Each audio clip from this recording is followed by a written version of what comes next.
O governo de Aruba firma um MOU com o Xavier University School of Medicine para assim que nós por colaborar para o que trata parte de veterinário, mirando com a começar com um faculty agora que para veterinário e com o MOU aqui o governo de Aruba e Xavier University está cometendo nos meses para trabalhar junto para os próximos 5 anos para assim que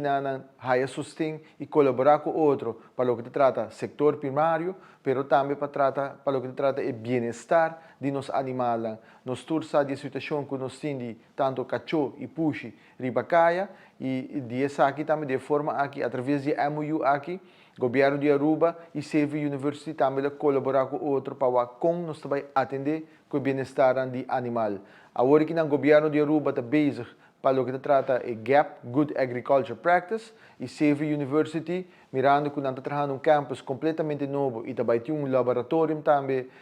um state-of-the-art laboratório na Aruba, também ajuda-nos para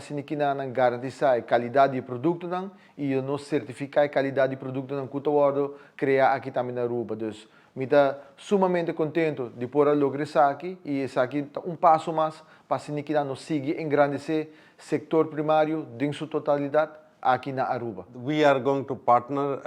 that's what the MOU is signed today, and this is going to lead us to help to provide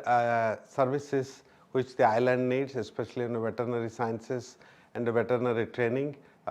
providing the animal care, abused on also the large and the small animals, and to prevent any disease or anything going forward. And we want to make sure Xavier has a qualified staff on our payroll who will help to